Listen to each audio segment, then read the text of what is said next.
Well, hello, everybody. How are you doing? I'm sorry about that glitch. I don't know what happened. I was panicking. I had to turn up my fan because I was sweating. I was like, what's happening? Stop the video. Something is wrong. But anyway, I don't know what happened. This is live, you guys. So stuff is going to happen and it's okay. We're going to edit it afterwards. Don't worry. But anyway, let's go on with the show. So, this podcast is called The State of Grace. And what is the state of grace? Well, to me, it's our ideal state of being. Okay. My state of grace might be different than yours. My state of grace personally is a state of like joy, peace, love, compassion, very, very zen. I love to stay there as much as possible. Now, what do I do to stay there? I do a lot of things. Okay. But I'm going to give you a couple of things, tricks that I do, a couple of rituals that I do, especially in the morning. It's really good when you wake up and you're fresh. So you just set up your day and your mind and your spirit, your body, everything. You set it up to be in your own ideal state of grace. Okay. So what I do, two things I do. I'm going to give you a little bit at a time. Every episode, I'm going to show you a little bit of what I do. Okay.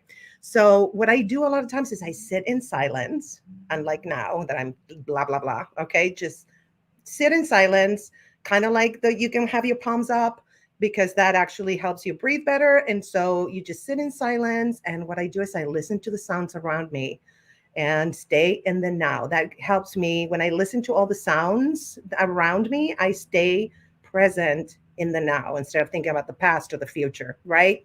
And another thing I do is I read or listen to a spiritual message every morning, and it can be anything. Of course, I always use my discernment, what resonates, what doesn't, which I would like for you to do too. I have two guests today that are incredible. I adore these two men, and they will enlighten us with their knowledge and wisdom to help us achieve and maintain our state of grace. So remember to take only what resonates with you and to pass the knowledge and experiences they give us through your critical thinking lens. I'm a big advocate of that. Just critical thinking is key, right? Everything in this show is for educational and entertainment purposes only to help us, all of us, live a better life. Let's go on with the show. I am going to introduce my first guest, and oh my gosh, you are in for a treat. This guy is like constant hilarity. I adore him. Let me tell you what he's done. He's done a lot of things in his life, and he's guest starred on numerous series, including a recurring role on ER as Stanley, a suicidal mental patient, several pilots and film roles, including a snuff film producer, Latin Jerry in The Art of Dying with Wings Hauser. His short film, oh my gosh, his short film, Smothered, which actually it's a series, a short form series. Season 1 and season 2 is out there already, and it's been co-written and co-starred with Jason Stewart, who's another fantastic comedian. It went viral on Amazon Prime, and it was voted top 10 to binge. Wow. And I'm telling you, I watched it. Hilarious. You guys need to, like, as soon as we're done, go to Amazon Prime, boom, hit that, or smotheredtv.com, and you can watch their show. So Mitch is also on stage in Hollywood doing his award-winning solo show, Mutant Olive 2.0, gaining rave reviews and getting ready to tour in New York, Chicago, London, and Edinburgh. Please welcome my dear friend, Mitch Hara. Hello. Hey, How are you, my love? Unbelievable. I love it. So good. What? Everything is so good. I love it. Aren't we having fun already? Like backstage, we were having fun. It's insane. I know. You're fabulous. And I'm so glad you didn't put on that wig. Let me tell you, oh my Your God. hair is so much better than that stupid wig. You really? 100 times. Oh People my will God, tell thank you. drastic. Oh yeah, you look beautiful. Thank you, my love. Thank you so much. You Of know what? course. It's important to look good, right? Duh. I mean, I'm just saying Thank I heard you. in my head. Totally. So thank you so much for gracing us with your beautiful presence and your beautiful spirit. I did go to see your show, Mutant Olive 2.0, and I loved it. And it's about your journey, how you overcame challenges and reached your state of grace, right? So 100%.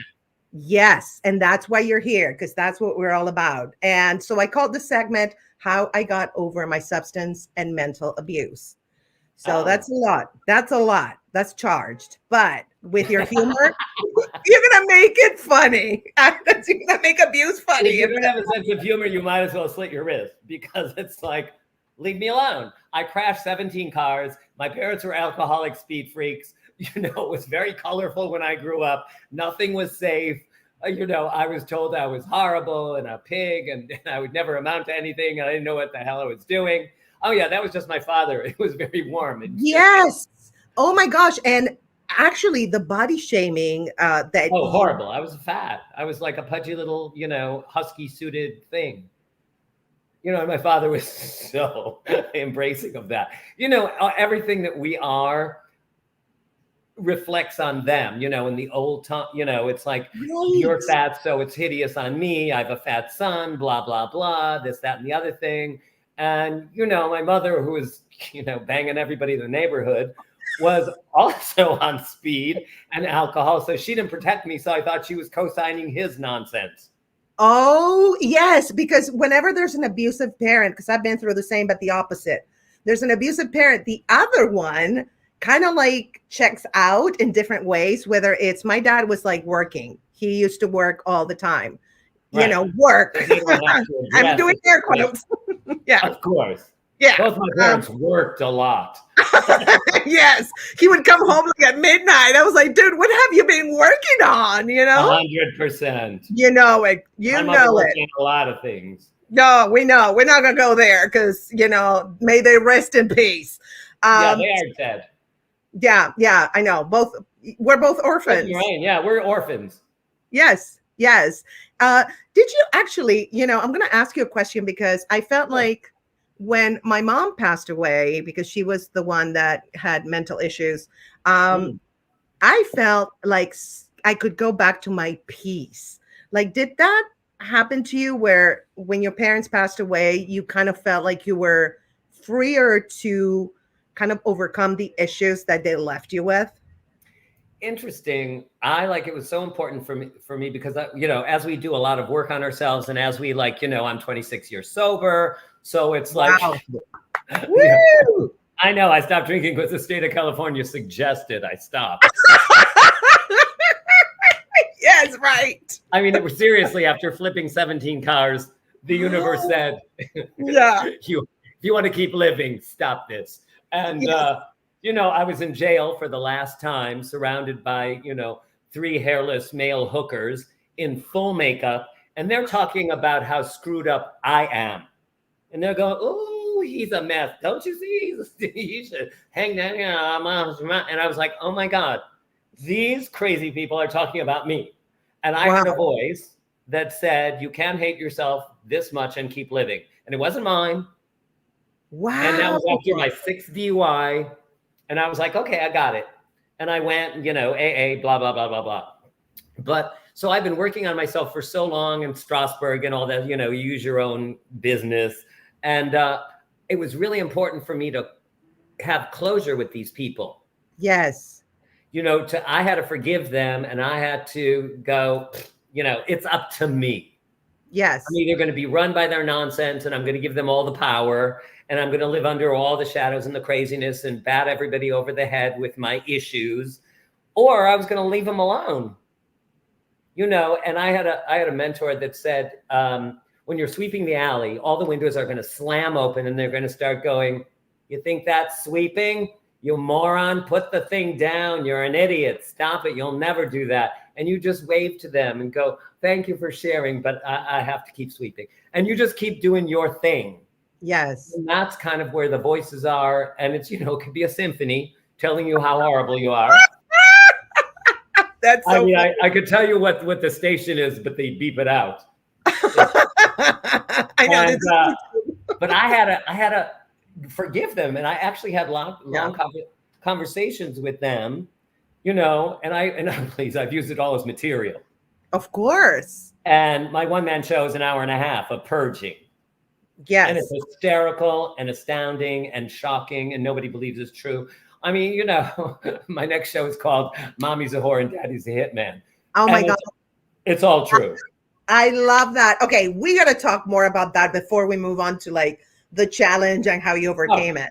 Yeah. I want to tell us a little bit more about your parents, because I know that in your show you say that you call them the Wolverines. Yeah. Well, could you imagine? I feel like I was brought up in the wild jungle, and there's no rules in the jungle. Yes. You know, so I really had no moral compass, because nothing was good and nothing was bad except me. You Right. know? Right. But we had no rules because they were so out of control. And my father was so violent that stuff would be slamming against the wall and breaking. He'd throw, my sister'd be flying in the air, my brother would be flying in the air, Wow. vases, hangers, people, my mother. And it was just like, and I found his gun, and it was just, Oh my gosh. it was just not safe, you know? Yes, But I thought that was absolutely. everybody's house. You know, That's the thing. Yes. When I grew up with my mom used to beat me up, you know, just throw me. Yeah. And she was a pianist, so she had very strong hands. So she would beat me out for anything stupid I did. Kid stuff. The kids do stupid stuff. Right. And yeah. And of course, you don't feel safe. You Ever. absolutely. And you think that that's the case with everybody's parents. But then when you go to other people's houses, you're like, what's wrong with these people? They're not screaming and yelling, and they're not getting beaten up. What? Like, my mother never cooked. So I thought all meals came in tinfoil containers and they were delivered to your house. Oh my God. We never used our oven. My mother had clothes in there. So when I would go over, Wait, say that again. She got she clothes. had sweaters. Yeah. And my father was insane. And he would start turning stuff on. He was like, Roberto, what's going on? You know, and pulling. Oh my God, that is hilarious. I can't. Great. And so I would go to these friends of mine who'd be like baking cookies. And I would go, what are they doing? Because everything we had came out of a box. Yes. So, I mean, it's shocking. Like, and I grew up thinking you had sex with all of your friends. It was just a concept I had. And it wasn't supposed to change anything. Like, all of my best friends I had sex with along the way. Oh, and wow. I didn't know that was strange until I ran away from home at 19 and went to New York and realized not everybody was banging their best friends. Wow. I'm kind of jealous that you banged all your friends. Unbelievable. In a weird way. It is a concept I still have. I need people to co-sign that. I love that. That's hilarious. So it's incredible how, you know, their behavior, we're like, oh, that's the way it's supposed to be. And then we mimic their behavior. That's what I was just going to say. Yes. And then like, we become what we see. Yeah, exactly. So did you kind of mimic your father's abusive behavior? Right. Yes. What I did was, my father's a hitman, my mother's a whore. So I became like, I'm sorry, I'm trying to say that. Well, because my father actually told me he was drunk when I was 19 and I was visiting from New York. We were at some red bar and he was like, you know, all the people I killed didn't count because I didn't know them. And I was like, this was new information for me. So how old were you? How old were you? I don't know where to put that information. Totally. So I'm going to leave it away in a little box and put it in a corner because I don't know what to do with that. But I did become, and my mother's that was very promiscuous. So I kind of became, you know, slutty with a bad temper if you piss me off. So I mean, I just became that. You know, and it's like, you know, you always have traces of your early years. So what's great about my parents is that There's no rules. There's no boundaries. Nothing was sacred. Nothing's precious. We had no rules. So the body was fine. Everybody's naked. Everybody's having sex. Like there was no bad rules about anything. I mean, I can't even tell you how many times my room was next to them. So I would hear slam, the banging, the house banging, the bed banging. They were applauding. Yes. Yeah, they were slamming. So I just knew it was all, and they were very demonstrative about everything. No. Oh, yeah. So, I mean, you know, it was either a huge fight or a huge makeout session or a lot of like makeup sex because they were always fighting. Oh my God. Are you part Italian, by the way? Well, I'm Jewish, Syrian, Turkish, Lithuanian, and Gypsy. Oh, wow. And they were in the Jewish mafia, my parents. Oh, that makes sense. Okay, I got it. Wow. All my uncles were found in dumpsters and the Lake Michigan, and they're all dead, so I can talk about this now. Pinky, you know, Larry the Lip, Eddie the Ear, all these guys were my uncles, you know, with all the shiny suits. It was madmen, and they were just dead. Oh my gosh. I cannot even fathom growing up where that is a normal thing, you know? That is what it is. It is what it is. I get it. So when you did, about it. Did your parents tell you, did your dad tell you to be hush hush about it, or? Well, we were home. One time we were kept home. It was winter and people were, I saw everybody going to school. And I was like, why aren't we going to school? And so she goes, it's a holiday. I was like, well, what holiday? And so she said, nobody gets killed this week holiday. And I was like, oh, there was a hit on our family. Oh my goodness. Wow. I'm talking about this. Yeah. That is. It was just stuff. Yeah. So it's like, and it just like layered all the craziness on top of each other. So on top of feeling worthless and you're a piece of crap and you're nothing and you're fat and you're, you know, and you know, when you're dyslexic and there's no real term for it. Oh man. The reading is hard. I panicked when I had to read in public. And now somehow when you get older, it goes away. You learn how to concentrate differently. Exactly. So and it's all about state of grace, taking control of your own life in clumps, you know, and I'm 100 now. So you look amazing for 100. Thank you. I know for 100 of the great. Amazing period at any age. Thank you. You are so handsome. I love you. Thank you. I love you. But you know, for after doing the sober and the thing and everything, you know, it's like, you know, and what you've gone through, we're survivors. Yes. Everybody's surviving something. So, absolutely. I mean, the only thing I know is if it's unacceptable to be uncomfortable. Because really, expand on that. If I'm uncomfortable, something happened. Somebody said something 5 minutes ago, 10 minutes ago, 2 days ago, and it pissed me off or it hurt my feelings. Or I said something to somebody else and I'm embarrassed about it, or I shouldn't have done that. Or it was a trigger about something else and somebody said something and it's just like, it's on your mind and you don't know what it is till you like, you know, you can dial back and go, oh, it's that. Well, I don't need that. I don't own that. That's not my self-concept. That's not me.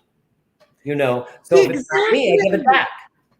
It's almost like you were made into an onion with layers that weren't you, that you were like absorbing from your environment, your parents, and your response to them. And then now you had to peel the onion layer by layer. So how did you do that? Can you give us some tools of how you did that? Incredible. I mean, you had so many layers to peel. I thought I had a lot of layers to peel, but I'm like a little shallot. You're like the big. Oh my God. It just, you know, you do it in increments. And it's just like, again, when it gets uncomfortable enough. Yes. Like, we don't know why we do, you know, we're running away from the demons that are chasing us. And the demons that are chasing us are us, you know, forcing us to change. Because all that crap, everything that we go through was not our self-concept. You know, I always say the universe, God doesn't make BS. Do you know what I Right. mean? We're all perfect. Thank you. I always God say made that. perfect things. Yes. Thank you. The Yes. environment, what we're born into, and all the culture that the peers, the things spit on my head, beat me up. I'm artistic, and it's just like one thing after the other, and it's just like it got to be. When it gets painful enough, then you change. I mean, I don't see anybody changing when, it's just a little uncomfortable. Let me unbutton one button. No, it's horrible, so you have to stop. Absolutely. You have to be brave. You have to be brave. Yes. It takes courage. And I think anybody who stops drinking, anybody who does reflective, you have cancer. Yes, I know. Come on. Stage 3. That's what I'm talking about. And here you are looking gorgeous, doing a podcast, trying to affect other people. Yes. Well, that's exactly it. I was like, the cancer actually is the best gift I ever had. I know it sounds crazy, but I needed to change some things and I didn't listen. I wasn't changing what I needed to change. Right. I kind of embraced the demons in a way and kind of played with them instead of saying, look, I hear you, I acknowledge you, but you need to go. Right.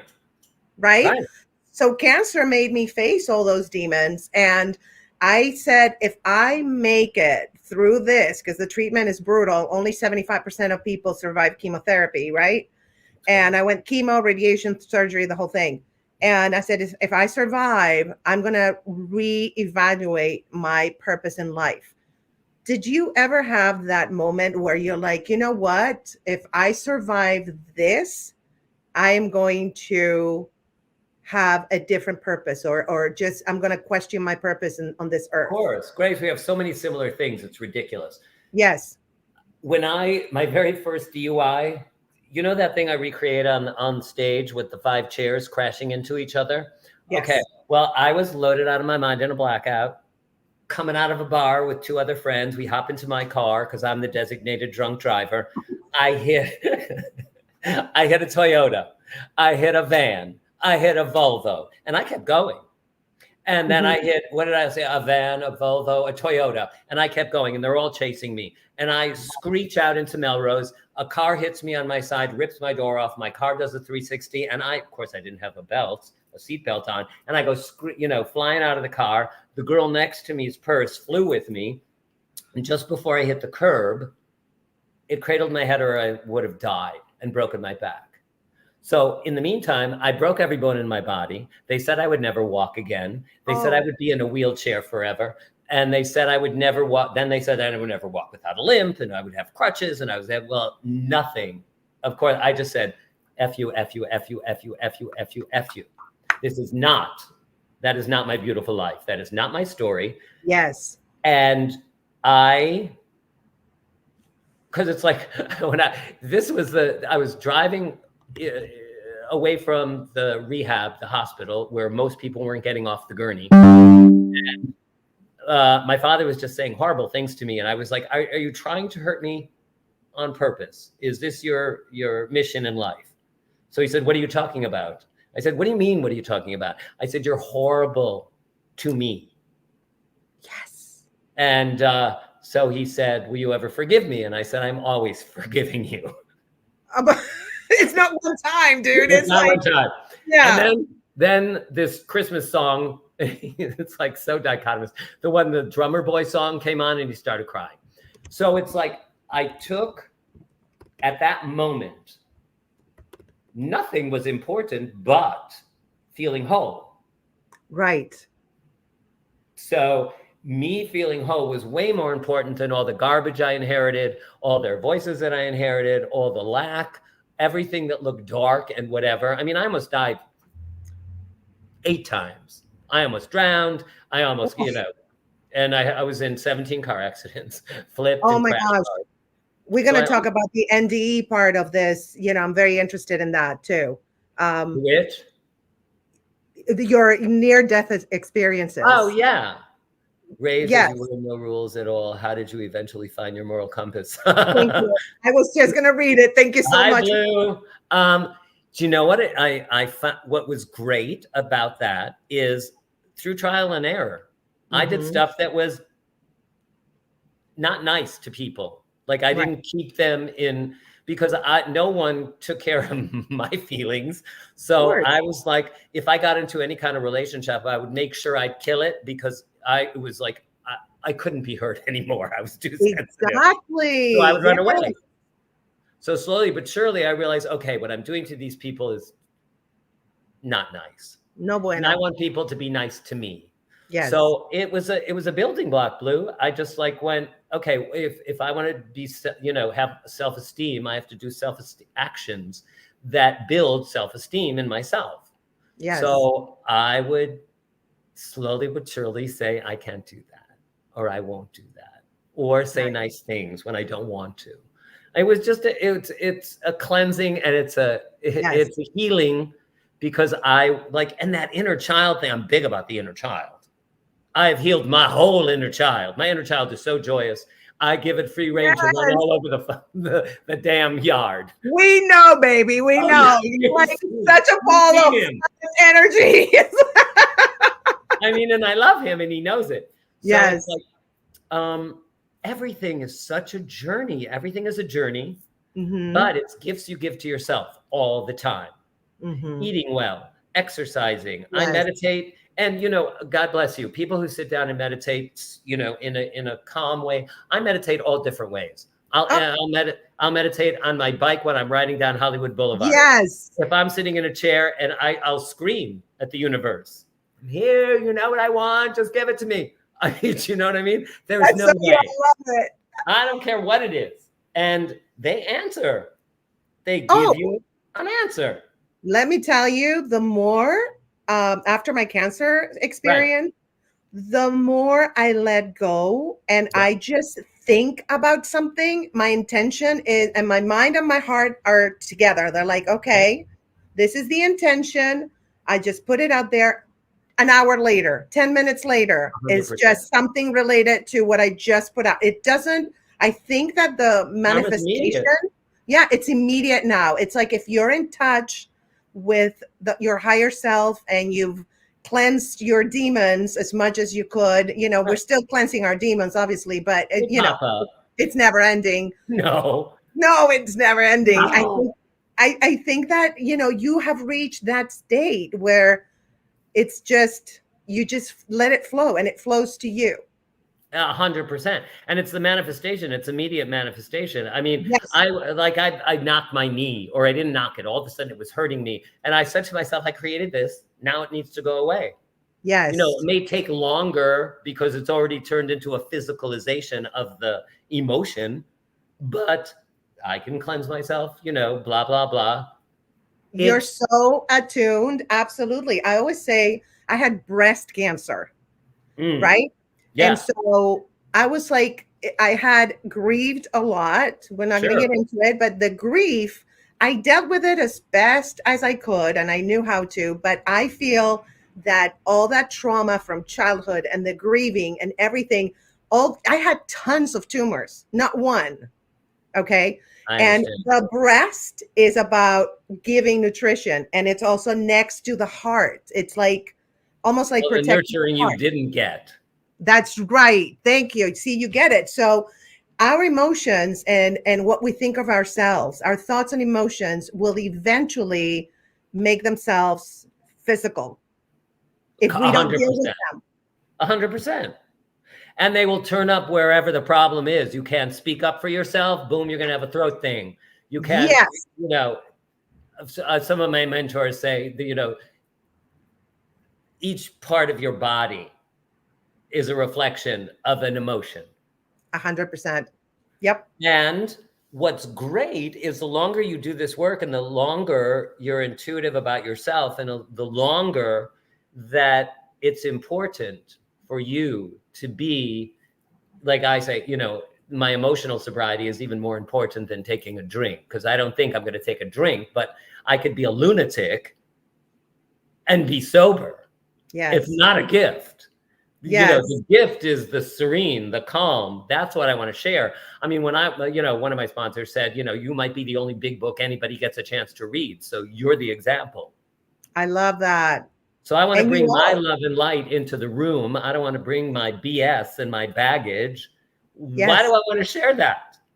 100%. And you do, because on your show, it's like a roller coaster of fun, funny, and deeply touching. And Yeah. at any point, I felt like you were throwing your demons at me. You were actually exposing the demons and telling us how you got over it. And that's what I loved about Absolutely. the show. And I think forgiveness. forgiveness is number one, and forgiving yourself more than anything. 100. That's 100%. Yes, because That's the person you really need to forgive. I forgave myself for taking abuse. I forget myself for all the for not dealing with my grief and getting I forgive myself for all of that, because we can't blame ourselves. We're doing the best we can. Yeah. Absolutely. And I feel like your show, it's been sold out for like, I don't know, like months now. Yeah.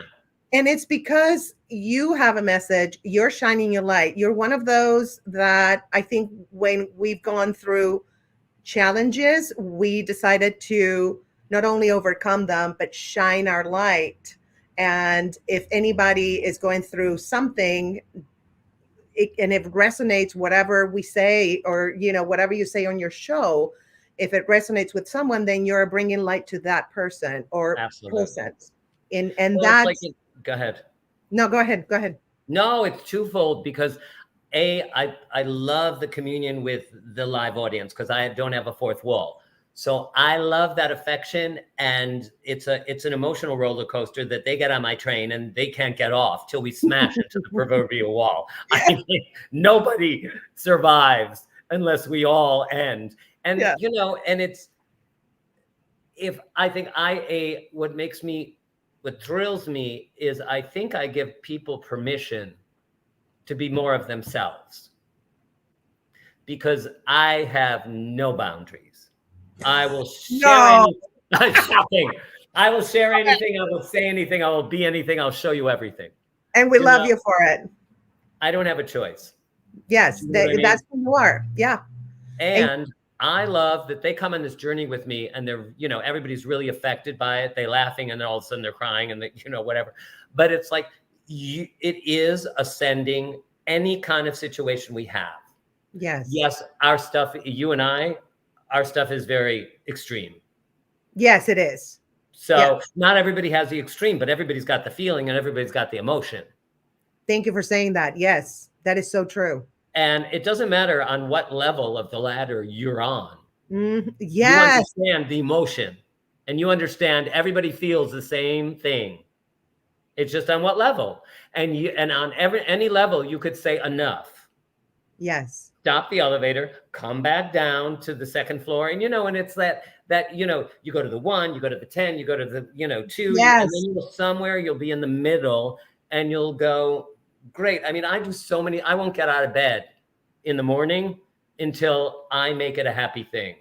Like my last thought before I get out of bed has to be, this is going to be an amazing day. People are going to love you. You're going to love them. You're going to wake up to applause. Manifesting, stuff's going to fall in your pockets. It's amazing. And I'm like, yes, now it's time. I love that. I don't want to get up with crap. It's so important to wake up with being also grateful for everything we have, where we're claiming our abundance instead of our lack, right? 100. Yes. So I do the same thing whenever, I don't like to wake up in the morning. So I'm like, anyway. And so I'm like, no, Grace, stop that. Stop. Mm-hmm. So I just get in my happy zone. Absolutely. I do the same thing. It might, I've been listening to guided meditations at night and in the morning. Do you know what I mean? And it's just like, there's something magical that happens, because it is a meditative thing. You don't even have to pay attention, but it's like happening. Yes. It's like that. Yes. It becomes an inner voice. You are abundant. There is no lack. You have everything. There's no reason. Don't worry, blah, blah, blah, blah. And it's like, yes, I am. Yes, I am. Yes, I am. Yes, I am. Yes, I am. I mean, one of my very close friends is a genius photographer, and all the stars and blah, blah, blah. And you would go, oh my God, that's a gorgeous picture. And she would go, I know, isn't it? I love it. I thought that was so healthy. So I do that all the time. Jason hates when I do that, mind you. When somebody goes, this show is amazing. And I'll go, I know, isn't it? He goes, why don't you let other people tell you that? I said, why? I think it is. Absolutely. Why are you going to lie? I know, but thank you so much. Crap. But, it's not me. Exactly. No. And you see, we've been programmed to act a certain way. And I think what you've done in your life, which I love and admire so much, is you have deprogrammed yourself from and so I think we all have to deprogram ourselves from something. So can you give the audience maybe a tool or a couple of tools on how you learn to deprogram yourself or how you do it? God, it's such a process. I mean, it's like, we had near-death experiences. So I was like, nothing's. I mean, if you can get into your mind that just nothing is that important. Thank you. Yes. Nothing is that important.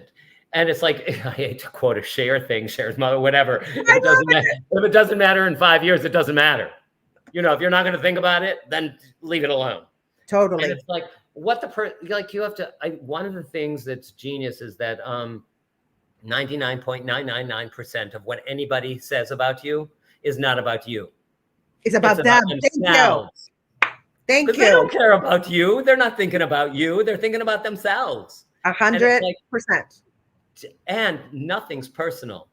I mean, it only your perception is what creates your reaction.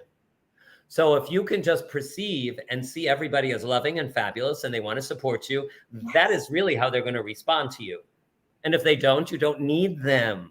Oh my gosh. Thank you for saying that. I love that. That's a big deprogramming thing because we're taught to be people pleasers and to act a way that it's correct. No point for being a people pleaser.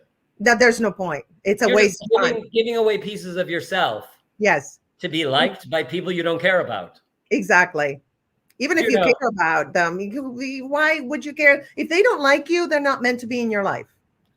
Oh my God, 100%. And you need to give those people away with 100% generosity and with grace. I gave away 4 people that were very close to me, like over 30 years. I've known them. And they just, the way they showed up in my life was unkind, was unsupportive. And it was like, you're a second-class citizen. So if I'm not a first-class citizen, I don't have to be on the top of your list. But if I'm not on the list, I don't belong in you don't belong in my life. 100%. Do you know what I mean? And you really have to honor yourself, which is hard for people to do. Like, look in the mirror in the morning, look straight in your eyes. I mean, I could actually make my pupils get bigger by themselves. I don't know. It's a weird thing. But I mean, you have to look at yourself, and no matter what, just say, I'm beautiful. Find 3 things about yourself. Yes. I love my eyes. I love my mouth. I love my nose. I love my hair. I love the way my jaw goes. I love my ears. And you don't have to believe it. Do it for 2 weeks in a row. It will change your psyche. Thank you. You have to look at yourself. It's going to be hard for some people. I love it. So 2 things. Love yourself. That's basically what you're saying. And don't worry about other people, what other people think of you. It's really none of your business. Absolutely. Yes. It's none of your business. Let me tell you, it's immaterial. It's completely immaterial. I learned, I lost my breasts. My breasts were like the big, like Grace, big blonde hair and big boobs, And so I lost my, you know what I'm saying? I lost my hair and my boobs, like the thing that I identified. You still have boobs. You what? I said your hair's back and you still have boobs. Oh, I have boobs, and I have a perky one, and the other one is just like different zip codes. Well, just hoist them up. They'll be good. Oh, yes, honey. I do that. Don't worry. But the point is also, I lost my boob and I look in the mirror and they're different now. And I'm like, you guys are beautiful. Like, I talk to my boobs, like you guys. I love that. And I talk to them like, I'm like, girl, you're so pretty. This one's Titty and this one's Big Mama. Amazing. That's amazing. Yeah. So I just like embrace them the way they are. And I love them. And this is who I am. And if somebody, because I had a guy that I was dating at the time when I got diagnosed, who apparently was a boob man, and the 2 boobs different, he never saw them because I had surgery. And so I was like, this man, I'm not going to say names, but we'll say backstage. Yes, basically. I'm not going to let his perception of what he likes affect Absolutely. me and liking what I have. This is the Absolutely. body I have. I love it. I'm alive. I made it. So who cares? And you're a gift. Thank you.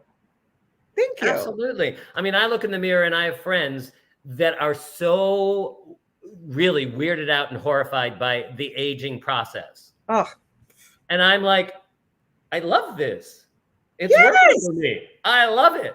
Yes. I love my face. I love my hair. I love the whole thing. I love my talent. I love all of my crazy, crazy nutcase, idiosyncratic crap because they're all usable. Yes. And I got a story to help everybody. Do you know what I Yes. mean? All Yes. my crap is, free reign to give everybody. I love that. And I'm not a teacher, but I will, You are.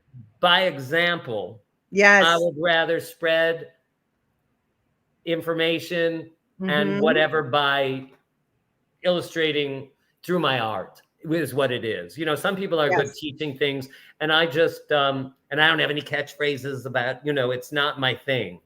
Do you know what I No. mean? No. But yeah, I invite everybody to experience the experience. I love it. And we And if love you're touched by it, get genius. your genius. We love your experience. And we love, and whatever resonates, the right people will come to you. Watch your Absolutely. show. Will come Absolutely. to you in life. And you're going to say the right thing, or they're going to see how you are. You don't even have to say anything. That's another thing that I don't know if I'm sure you learned too, that it's about just being and not doing. You just be yourself, be and irradiate that light that you have.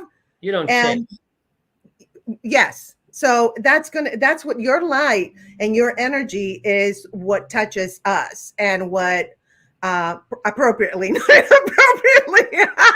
Well, So my history. I would let you touch Titty and no. I touched both of them. Yes, and they love you. I know. So let's go to the fun stuff, the near death experience, right? Death is actually, something that when we're confronted with, like you have been and I have been, with the possibility of dying, and you actually went further. You had a near death experience. I feel like I'm not afraid of death, to be honest, anymore. Me I think neither. that death, we go to, like, our consciousness goes to another dimension. It's actually better because we get rid of the meat suit, which is kind of like gives us problems sometimes, Anyway, Yeah. it's fallible. We're not. Yes. Yes. We're not. We're eternal. We are eternal. And it's like I had an out of body thing, on Yes. top Tell of us it. about it, please. Well, it was really what you saw. I mean, it's like I was like in a hospital room with tubes coming out of all of my face and my arms, and my father was like, this is hysterical. My father was next to me crying, saying he was sorry, and the only thing I'm thinking of as I'm getting higher and higher and higher, towards the light, is I think it's a little late for that cramp now. Yes. And I'm going higher and it's feeling fabulous, and I see people that are already dead, and I'm like, oh my God, and I'm having little conversations with people, and I get up, and I'm really almost completely covered in light, Wow. and it feels completely comfortable and completely safe. And then all of a sudden I start getting slapped, and it's slap, slap, slap, slap, slap, slap, slap. And then it was like I'm slammed back in my body, like violently. And I Wow. realized my father is slapping the crap out of me, saying, please don't die, please. And it was like Oh, beep, beep, beep, because I was hooked up to the monitors. And he's screaming, don't die, don't die, don't die. And then I came out of the light. And I said, if you ever hit me again, I'm going to beat you to death in your sleep. wow. Yes, I remember from the show. And that's Wow. from the show. That I don't make that shit crap up. And I'm not afraid of death at all. Yeah. Like at all. I mean, someone Same. said, how do you want people to remember you? I said, who cares? I'm not here. Exactly. Oh my gosh. What am I going to Yes. write that down? Shut up. Yes. Exactly. I don't care. it just gives you such a perspective, when it like We're little free. things. I know it's like little things when I used to stress about money. Oh my gosh, I'm not going to make it this week or whatever. Right. Now, if I start stressing, I'm like, girl, you could die tomorrow. You could die right now. I And do all that the all money you have is going to go to your friends because I don't have family. So my friends are going to inherit my money. My brother and my sister will get mine. Yeah. And that's it. I mean, That's it's like my father, my brother made me do a living will, so he knows where all my money is. So Yeah. all my money. And I know, right? Like we're rich. you get everything. What do I care? Like, what am I going to do? Stuff it when they, light me on fire? I want to be cremated, and I want my ashes on Broadway, Puerto Vallarta, and Mykonos. Someone's going to do a fabulous trip. Love. Yeah. I love that. And they must have sex in every place. I love that. And you know what? First, before I say this, that's from your show, why don't we roll a clip from your show? And I actually picked the NDE scene. So the near-death experience scene. Oh, wow. Well, this will be interesting for me. Yes. Because I removed all the buttons, he knows I'm Bush. Oh my God, do you know what time it is? He gave me this fake Rolex, like 6 years ago, and it stopped working after 10 minutes, and I've been waiting for it to fix itself. Like its mental capacity, maybe for understanding anything that doesn't come out of his own mouth. But that's not going to happen. So do you know what time it is? I have a 7:40. 8:10. What? 8:05. Liar. Oh my God, I'm so sorry. I'm very punctual. I mean, it's a thing. I'm neurotic about time. No, I'm not. That's a big fat lie. I'm always late, but I'm working on it. Yeah. Don't judge me. No, the wrong thing. Dad, you make me late. I screwed up. I talked to you like 38 times since this morning. Okay. Oh my God, you are so negative. I need to detox from you. Okay, Pax. Yeah, well, I'm gonna go. I say, Mystery Man, can you stop it? Thank you. Okay, I screwed up on the times. But that's okay. not your death experience. No, but that's not the death. It all takes place in an audition. So I come in I'm to audition for Hamilton, a very intimate version, and I try and seduce the audience into casting me in a part I will never be cast for, the black best friend. And I pass out pictures, and I make the director and the producer and a casting agent before I can. And I'm come in on talking to my father who's tormenting me. So I have to deal with my demons before I could actually audition, and everybody's just a victim of my purging. Yes, thank you for clarifying that. I'm sorry, you guys. I thought I put the clip for the near-death experience, but I didn't. But actually, this is good because you start the show talking to your father, and then you end the show saying, he ruined my life by beating me, and he saved my life by beating me. Correct. Do I owe him a thank you? I thought that was it just hit me like boom. It was the way. Yeah. Incredible. Like how it just comes around. Everything comes around. Right. Thank you. That it all comes around. 100%. It never stop. You can't stop it. No. You have to be open enough to go, that happened. Okay. That happened. And it's okay. And I'm good. And I can move on from it. One of the things I do if I feel like I need it. Do you ever open up a huge spout in the universe? And it like a shower covers you in white light. Yes. Covers you, and it leaves a little thin protective layer against negative. I do that a lot. I love that. And it just cleanses and it opens up your mind. Everything. Yes. I love that. So let's move on now to what is your state of grace now? What is your ideal state of being?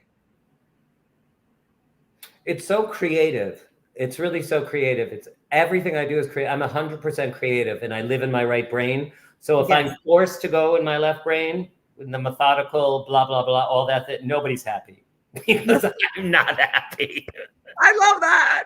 I surround myself with people who do that. I know what I'm good at, and so does everybody else.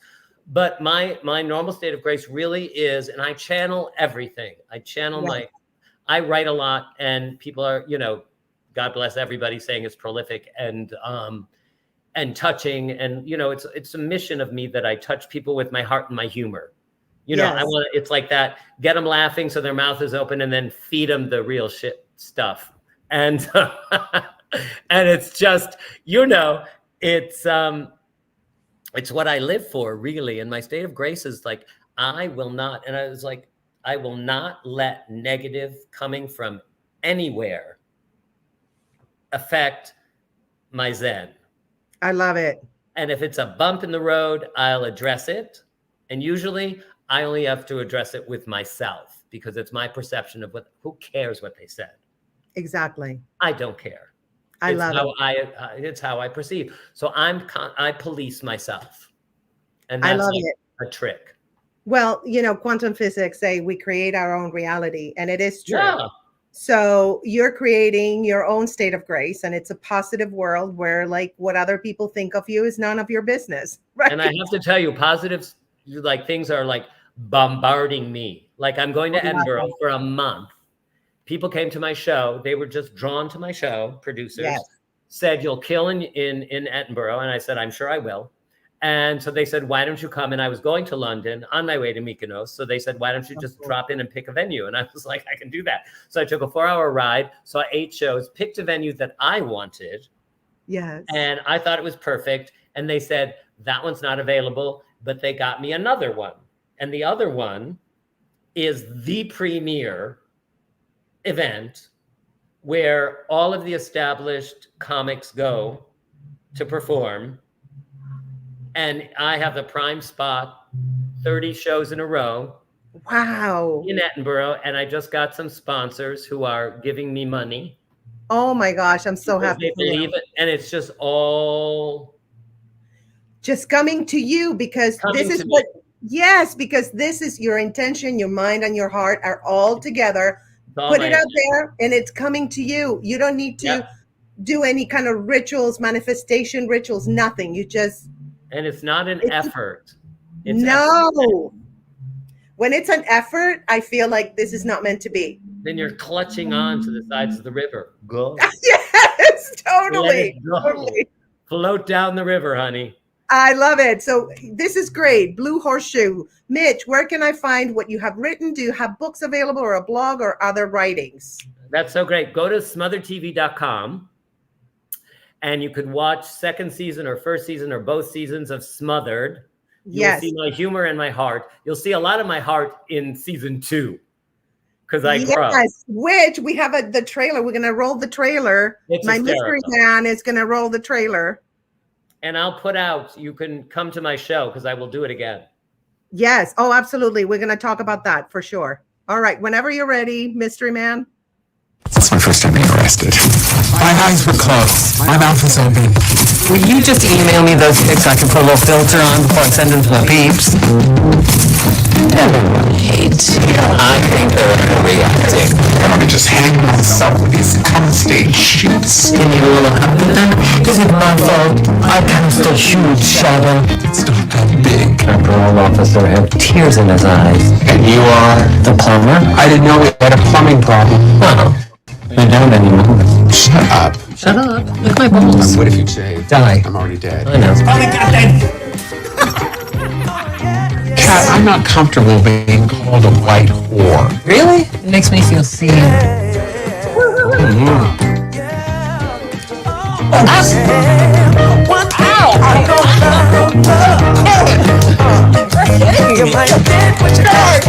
So you better be sure.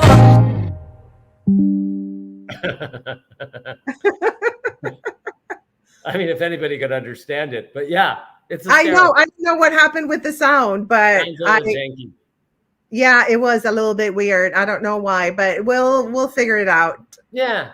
Yeah, and actually, you guys can go to smotheredtv.com and watch the trailer and watch the show. Right. I mean, Amazon called us comedy gold, which I believe is true. Yes, no, it's hilarious. I love it.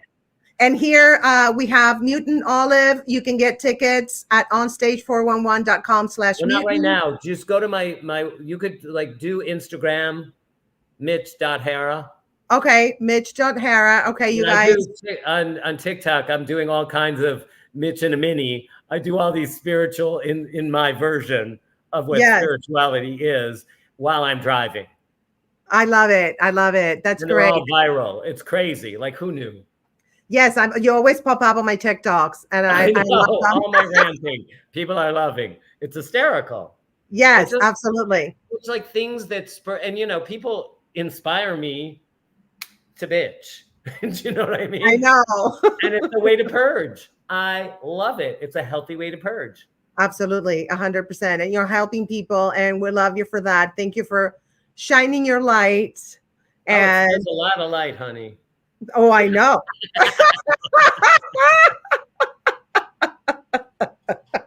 I'm gonna be blind for a day after now. I know, girl. I know. I know. So thank you so much, Mitch, for being on the show. Mama. Oh, and you guys follow Mitch on Instagram, TikTok. He's hilarious, as you can tell. And his TikToks are great. And you put your TikToks on Instagram, so it's all like crossing, right? Yeah. Oh, it's Mitch Hara on everything. On everything. Okay. I mean, I just, what's the one with the other one? I just deleted it, whatever it is. That the freak bought. What was that? Twitter. I made that go away. Twitter, I let go. Oh, Twitter. Yeah. Well, it's X now. Yeah. It's just so weird. It's ridiculous. Yeah. So you can find Mitch Hara on everything, and you'll see me and Carlisle King, who's my director, is going with me, who's a genius. I just wanted to give her a shout out. And she's my creative soulmate. I love her. And you find creative soulmates. They're all over the place. They don't have to be sexual. Oh, absolutely not. No. Well, creativity comes from the red chakra, which is sexuality. Magic. Yeah, it is. So when you use it to create something, it's just much better than the sex stuff. Yeah. 100. I can't believe I'm saying that, but I am. Okay. There's a place. Then there's batteries. And I'm familiar.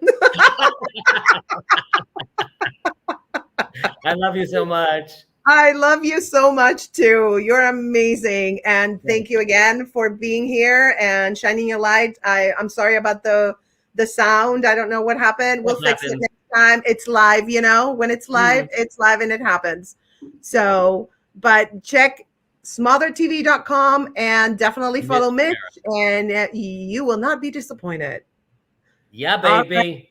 All right. Love you. I love you too. Bye. Bye. All right. So that was amazing. You guys follow Mitch, please. I know I said it like 10 times, but definitely follow him.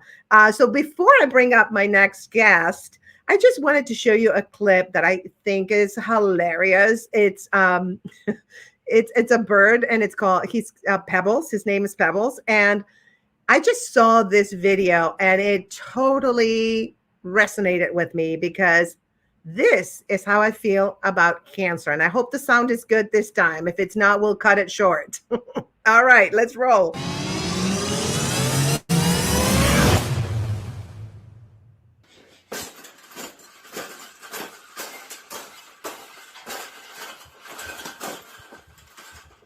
I think we got it. I think we got it, Carla. We got it. That's the best thing that's ever happened. Oh. You don't...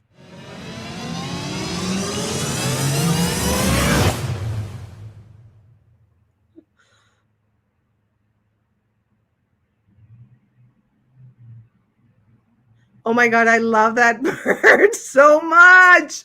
He just said everything I feel about cancer, or anything that you guys feel about whatever it is negative in your life and you don't like. Play that video. He's Pebbles, and I think he's on TikTok and Instagram. Also, he has his own page. So he's hilarious, and there's many videos, but this one, just it's best. So anyway, on that note, we are going to bring up our next guest. So before I bring my next guest, let me tell you something. After my cancer healing journey, I realized that reliving the past or worrying about the future would take away from this very moment, this now. Okay. I did face the possibility of dying, like I was telling Mitch, and chemo actually felt like death. It really did. The drugs literally kill not only the cancer cells, but also your healthy cells. I was like, if I die all the times that I worried about the future were truly a waste of my time, or all the times that I relived my past, total waste of my time. My past, I always feel, is my memories, and my future is my imagination. Both don't exist right now. So with that said, let me introduce our next guest. He is going to tell us little tricks and tools to get your past out of your future. This man is amazing. I adore him. He's been on my other podcast, Love at First Laugh, way back. He is the founder of the Rubicon Results Institute, a mastermind team coaching program that empowers participants to operate at their highest potential. He has been delivering powerful training programs for over 30 years as head coach for Rubicon and as a forum leader for Landmark Worldwide. He has also used his coaching principles and practices to produce major results in his own life, including raising millions to start several successful businesses, hosting national TV game shows, producing TV shows for a dozen different networks, selling over 500 million worth of products for clients on TV, and he helped build a children's hospital in Haiti. Pat teaches and believes that anything is possible. I love his passion to help others, and that's why I invited him to the State of Grace podcast, because I'm all about loving and helping others. And today, he will help us to get our past out of our future. Please welcome my friend, Pat Finn. Hey, Grace. It is so great to see you again. It's so good to see you too. I loved your segment with Mitch. One of the things that people strive for is authenticity, to be real, to not put something on and try to tune into what other people want, but actually to feel comfortable enough to be yourself. And he and you are the real deal. So it was definitely interesting watching. Thank you. Yeah, we're artists, it's like we don't have a choice but to be ourselves, because in art, if you're not yourself, then it's fake. I got it. Yeah. Right? You have to be yourself. You were in the entertainment business for a long time too. I was. I was originally, I started in radio as an air personality. Then I was a TV weatherman for 10 years. And then I started hosting a game show called The Joker's Wild, which I did in the early 90s. And then another one called Shop Till You Drop, which was couples running around a mall. And we did that for 8 seasons. And then I did 10 years worth of The Big Spin, which was a California lottery Saturday night show, a half-hour show once a week. So I've had the chance to have a blast. In fact, every job I've ever had, I love. I'm one of those people that's really blessed that, I've been able to really get passionate about whatever it is I'm up to. So whether it's giving away, big prizes and millions of dollars, or giving people a chance to discover what's possible for them, either way, it's pretty great. I think so. That's amazing, because you're following your passion, you're doing something that's fun, and you're helping other people. It's like winning. Absolutely. Win-win. Yeah. Yes, it's amazing. So I'm going to start with the big question here. So how does the past get in the way of our future? Can you give us examples or let us know how you think that happens? Sure. Well, I mean, it's just hearing that sentence, most people could get it. It's like, oh yeah, I know, this, I started this pattern when I was a kid and I'm still doing it as an adult. But let me say a little bit more about how it works from a neuroscience perspective. Our brain is designed to predict and protect. Our brain is always predicting what's coming up next. And it's basing that, the only data it really has is by looking to our past. So as a Right. result, we, often will keep the same patterns when it comes to relationships, or the same patterns when it comes to jobs, or same patterns of, as a parent, how you parent your kids, even though you say, I'm not going to do it that way. And then you still find yourself yelling something, in that moment. There was one time, I've got 4 kids, but my older daughter now, when she was a teen, we were arguing about something, going back and forth and back and forth. And I was getting more and more upset. And at some point I yelled out, Caitlin, cut it out, or I'm going to take my belt off, like that. And she just started laughing at me. And then I realized I never hit my kids, but my dad used to say that all the time. But in the middle of upset, it's still right there. And so this is about, how do you interrupt that cycle? Because what happens is, the future makes a big difference for how the present moment shows up for us. And I know what you're saying, which is highly evolved, and given what you've been through in life, you can maybe do this. Not all of us can, like, really just be in the present moment. One of the things that I've discovered is that our brain, always trying to predict and protect, will be looking at what's going to happen next, what's predictable.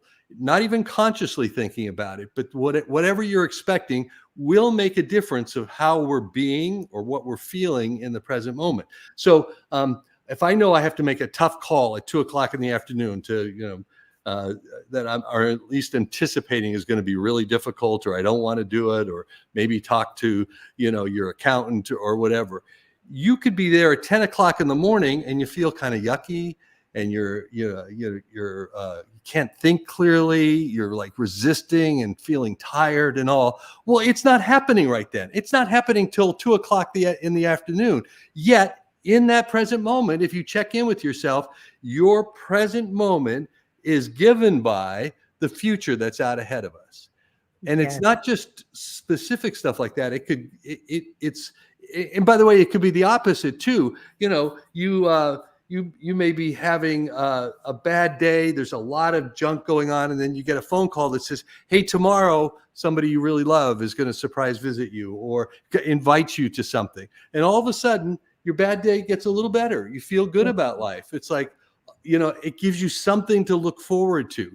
Just think of kids at Christmas time or whatever, knowing that that's coming. It lifts us up. So the future that we're expecting makes a big difference in our life. It actually has some control over who we are in the present moment. So if we had something that happened in the past, let's say, I just said the thing of someone you love showing up. If perhaps you had a bad breakup in the past, you could say you're complete with that. You don't even think about it anymore. But then there's an opportunity to fall in love. Or you could even be married, and the person you're married to is like, hello, where are you? You're not fully here. Be with me in this moment. But your heart is being protected because your brain, which predicts and protects, is making sure you never get that hurt ever again. So you live your whole life based on something that happened in the past. Or, there was a moment in school when something happened, we'd switched schools, and I got really embarrassed in that moment. And, and I came up with, I'm just kind of stupid. And this was in 3rd grade. I lived a lot of my years thinking that was true. And then I realized, no, all that happened was this moment in school where I made a decision, like an internal decision of, I must be stupid. And then I spent my whole life, looking for ways to play that out. Or, another one that I see a lot with people that I get a chance to coach is, I'm not good enough. Or who am I to deserve that? Yes. And even if you're brilliant, producing amazing results, if your internal conversation is, I'm not good enough, then even when you do something extraordinary, you're thinking, yeah, if they only knew, I'm not really good enough. Yet you're producing these amazing results. Or it goes the other way. I'm not good enough, so why bother? Like that. So, a lot of what I'm saying is about starting to see, like, wait a minute, the future out ahead of us really is based on the past, because our brain will just recreate things from the past. So if that's the case, and in the present moment, what's really giving us life, which is lighting us up or bringing down the vibe, is based on what your brain thinks is going to happen maybe you could start to switch what you think is going to happen in the future. So does Yeah. that make you, as you can see, you could wind me up and I'll ramble on about this stuff because No, I love it. I love it. It's very informative, and I completely agree with you. It's the past can definitely get in the way, and I see in my own life how when you were saying about relationships, when you had, I said on air that, when I discovered I had breast cancer, the guy I was seeing kind of got turned off because my breasts were going to be different. well, Like, yeah. then maybe thank God that you've Yeah. discovered Oh, this honey. about this guy at this stage versus later. Oh, honey, Yeah. cleaning house. Yes. But at the moment I was hurt because I was like, it was just a new thing. And then, so now I'm like, I had to get over the fact that, yes, my breasts are different, and whoever comes into my life will love me like I am right now at this very moment. And if they are turned off by my breasts, then they need to go and seek breasts that are symmetrical. Symmetry is Sure. overrated anyway, but that's another story. Well, but so let's just take that for a moment. So Yes. that happened with that guy. It obviously really impacted you. I mean, of Yes, course, absolutely. of course. Because I still talk about it. Sure. And as you have the opportunity to date somebody new, there's always going to be this like little space there of you holding yourself back, wondering what they're going to think. Are they going to be the same as this other guy? And you may not even be thinking that, but somehow you're not feeling totally comfortable in the moment. You're Yes. not allowing yourself to connect with it, because that Yes. past is in your future. Now, one of the things to look at is you can't not think a thought. Like you could, you can't be like, I'm not going to think about, dealing with whatever I'm dealing with around my breasts or whatever. You can't shut off a thought. There was a study done back, I think in the 80s, where they brought in these subjects as a part of a test at a university, and they asked them to talk for 5 minutes about anything that they wanted. You got 5 minutes, just go on and on about whatever it is that's important to you, whatever you want to talk about. But by the way, don't think of a white bear while you're talking. But if you do think of a white bear, push this red button. And what they proved was how many times do people push the red button? Because you can't not think a thought. But Yes. what they discovered, and which has been part of, I know you read a lot of different books and stuff, but like the Michael Singer books, The Untethered Soul, or Joe Dispenza's work. What they'll say is you can override that negative thought with something that is so positive that it like almost diminishes that. You can't eliminate it, but you can diminish it so much because you're living from something else. And whether or not you create I am mantras about yourself, like I am, in your case, I am beautiful, I am sexy, I am wanted, I am sultry, I am, whatever that resonates with you. And that becomes so powerful that that past memory isn't even evident.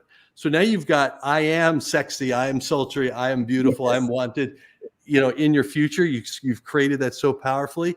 And then that's what gives you the beingness in the moment, your state of grace in the moment, because that's overriding all of that.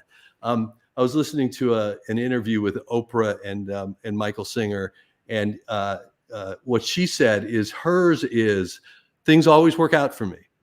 And she says that, a dozen times a day, and she's been doing it for years. And she said, you know what? Things always work out for me. Like that's the future that she's living into. That's what she's creating. So if you could start to create a future that's more exciting than that stuff you've dealt with in the past and really bring it home, it makes your present experience in the moment that much more powerful, because that's the future that's out ahead of you. And I want to also, before we're done, I want to share with you how to use that as a way to create something really powerful. Especially, I love the fact that you said you pay attention to Joe Dispenza's work, because it's something I love his work. Yes. And it's funny because when I got diagnosed, I knew I had to go through terrible treatment, and I was stage 3. And so at some point I was like, of course the thoughts, I could die. Oh my God, why me? All those Sure. thoughts, of course, normal. But then I was like, okay, I can go through this journey two ways. I can be miserable and feel sorry for myself, or I can have fun, make fun of cancer, and see myself as perfectly healthy and claim that on my journey. And that's what I chose. Good for you. That's beautiful. Thank you. Yeah, it's and you've discovered this on the court, living life that way. One of the things that we do, I have this coaching program, Rubicon, where people participate for 10 weeks, and it's all about producing amazing results in life. And one of the weeks, we have a different curriculum each week as people come to our Zoom calls and all. One of the weeks we call On Second Thought. And we start to help you get trained in noticing if this thought I'm now thinking is going to lift me up or bring me down if I keep thinking it. In other words, the moment you identify that, you don't indulge in it because if there's worry, doubt, fear that's going with it, it's like a downward spiral. So the moment you notice it, you interrupt it with a thought stopper. You come up with things that totally switch you to something much more positive. And you're probably like the poster child of being able to do that because that's so funny. You know what I do when I have one of those thoughts? Yeah. I actually like a kid. I embrace it. I'm like, okay, I own you. I hear you. But you know what? Right now it's time to go. There's the door. I hope I never see you again. But I love you. Thank you for letting me know how I'm feeling right now. But I gotta let you go. And then I get rid and I flip it. And I love that because it's the flipping method, I call it, where you flip something negative. But before I flip it, I embrace it. Somebody said, by the way, that's brilliant. Yeah, go ahead. I'm sorry. Because somebody said that really resonated with me. Like when you have those thoughts, own them because you cannot let go of anything that you don't own. Right. Or the other way, if you resist those thoughts, what you resist persists. It'll always be there. So and you're stuffing it down and it comes out in obviously and with disease and unhealthy ways in life. So by the way, this was a lesson I really had to learn in life because when I was I always, I just like you and Mitch, I went through a lot of stuff as a kid, some real drama. And in one sense, I can appreciate that because it had me being, I was the oldest we had 5 boys in our family. And so there was a lot of nurturing and taking care of and, dealing with stuff in the household. So that's who I became. So now I get to have a career doing that and expanding all that. I love that. But here's something that I had off just a little bit. I would always go to the positive, like something happened or something went wrong. So what's the silver lining here? What am I learning from this? What's good about it? I'll put on a bright face and be happy. But I wasn't letting myself experience the negative emotion. And what I learned along the way is that if you can't get present to what's so, you're always going to be operating on top of something like pretending, being inauthentic. Pushing it down. Let me tell you, what I did a lot when I was bald and I looked like death during chemo because I was pale, dark circles, no eyebrows. Chemo stole my eyebrows. Can you believe that? Oh my God. Anyway, not that I'm bitter, but these are painted. But like my hair, everything. And I looked in the mirror and I would be like, let me take this in. And when I took it in, I'm like, okay, I look like death. I don't know who that person in the mirror is. And I just would cry and cry. And then I'd be like, okay, you look different. Whoever you are in this mirror, I love you and I embrace you. And then it would go away. But I did cry like a lot. And I would let be it like, out. Yeah. Yes. And it was so cathartic because after that, I was able to love it. And I think with people, it's the same thing. You mourn, you grieve someone if they wronged you or whatever. And then, once you let that feeling go of mourning the person, you can let them go with love and forgiveness and accept that that's who they are. And it's okay. They're not your people, but you just let them go. Yes. Very cool. Well, it's great. You've proven your ability to do that. So that's pretty awesome. So it's and there's a couple of books, by the way, that are out that are kind Yes. of interesting. I love reading. It's part of what, in our advanced version of our Rubicon, we dissect the distinctions in certain books. But there's one called The Mountain Is You.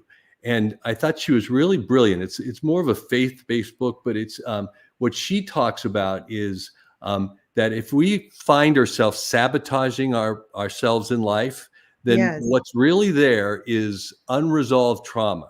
That there are things that have happened in the past that we've stuffed down, that we've never let ourselves fully experience. We don't want to go there, but yet we keep, finding ourselves, screwing up relationships or jobs or our health or, whatever it is. And so her whole technique is about really allowing yourself to experience whatever it is that you've been avoiding, don't want to go there pain-wise, but it's always present for you. And it's how to go from being, from sabotaging to being somebody who's exceptional in life. So just that happened to be the subject we were talking about there. So I just wanted to promote that. So, so can I share with you this date, fate, state that we created as part of Rubicon? I love that. I was going to ask you about Rubicon and what the program entails, and also how they can get in touch with you if they are interested in it and find out. So yeah, if you show us something related to the program. Well, sure. Well, let me just, you brought it up. I'll just say Rubicon is a 10-week program. You participate on a team of 10 to 12 people, like a mastermind team. You come to the internet once a week, the Zoom call, where there's team bonding. We really create that you have each other's back. We get into why we compare as human beings. We talk about out there in the world, there's something called Schadenfreude, which has to do with when you take pleasure in somebody else's failure. What we create is something called Freude, which is like getting joy and excitement out of seeing other people on your team succeed. So you got a whole team of people who've got your back and supporting each other. There's a curriculum that starts with why we procrastinate. And it's not because we're lazy or not very organized. It's actually brain science that shows you how to break through that with different starting rituals, including Mel Robbins' 5, 4, 3, 2, 1, go, where you start to literally rewire your brain so that you're not resisting anything in life anymore. Through organizational systems, through mindset, like how to have the proper mindset at any given moment, how to stop thoughts that aren't supporting you, how important forgiveness is of others and of yourself, but like really getting that this isn't about condoning what people did, because some people have done some horrible stuff, but it's about actually getting to the point where you could realize that you're hurting yourself. So the greatest gift you could give yourself is to forgive that jerk in a way that has you not having angst over it anymore. Also, we get into like regrets. What we say is regrets are the least useful of all emotions. And what we mean by that is if you made a mistake in the past and you recognize that was a mistake, or maybe you for a moment feel bad about it or guilty or whatever, if you need to go back and clean anything up, you should definitely do that. But then honor yourself, like, wait, just the fact that I recognize that's not who I am anymore, use it as a foundation for really building yourself up to have this higher consciousness, the character of who you are. And any amount of feeling blame or shame or guilt about the past is just an indulgence that keeps you stuck. Like there's nobody who benefits by that other than you get to feel bad. Does that make sense? So absolutely, 100%. And it's what you focus your energy in, and that's what's going to come to life, right? Right. Perfect. So go ahead. Good. Well, I was just going to say, so all of this stuff, it sounds interesting conceptually. We're all about, you don't just learn it, you live it. Like you're making promises each week of what you're going to do and action steps that you're going to take. And you have big goals. People who've done the program, I mean, it's across the board, but people from, starting new businesses to writing books to learning instruments or learning new languages or becoming foster parents or, losing tons of weight. finding the love of their life. A number of people will do the program because they're kind of sick of the going on in life without having the relationship or somebody who adores them.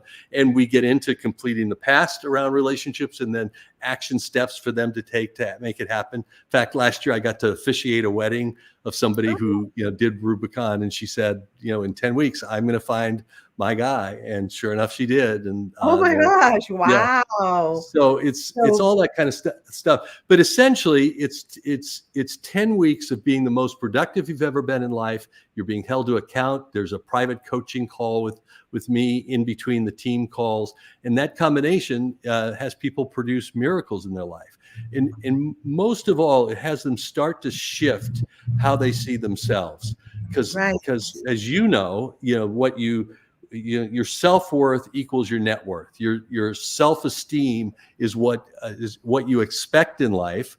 If you don't feel like you really deserve it, then you probably won't get it. If you feel like, well, of course, given who I am, that this is possible for me, and then you start to see life from the best possible perspective.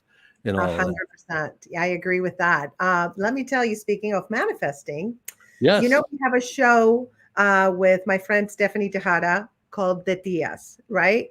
And it's Consuelo and Marisa who actually have to start their lives over after their husbands leave them for other women, meaning the woman within themselves. Think about that one. This is YouTube, so you figure it out. I can't say anything.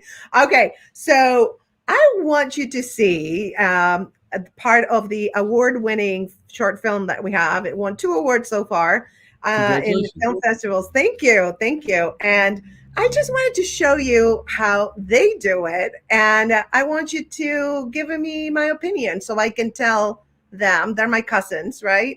Okay, so I can tell them, if they're like doing it right or not. So let's roll the clip, Mystery Man. Very cool.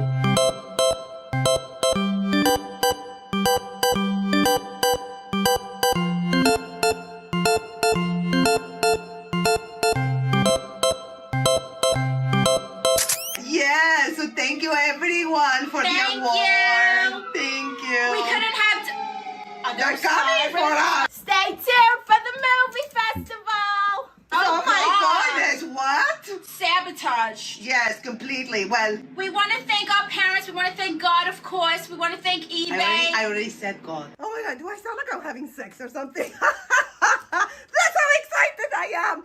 Well, I wanted to thank God myself. Oh, Jesus. We want to thank our viewers and the movie people. Thank you. And I want to thank my cousin, of course, because this would not be possible without her. Oh, I want to thank you, Marisa. You're the best. Of course, as always. Yes, it's mine. It's mine. It's mine.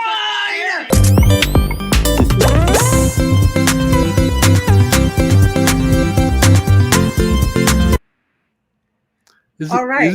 Isn't it fun just watching people, like seeing when people have a great relationship and are just naturally having fun? Doesn't it rise up? It's it's one of the things that we get into is that you will start to vibrate at the same frequency as the people that you're around. So if you hang out with people who are downers and they don't have a great perspective on life, even though you really do, it's just a matter of science that you start between mirror neurons and the frequency of what you're giving off and what they're giving off, you start to be more like them. If you're around people like that who are having fun, you want to create that. There's a whole other level of getting lifted up by that. So what we talk about is, how can you be responsible for your state at all times in life?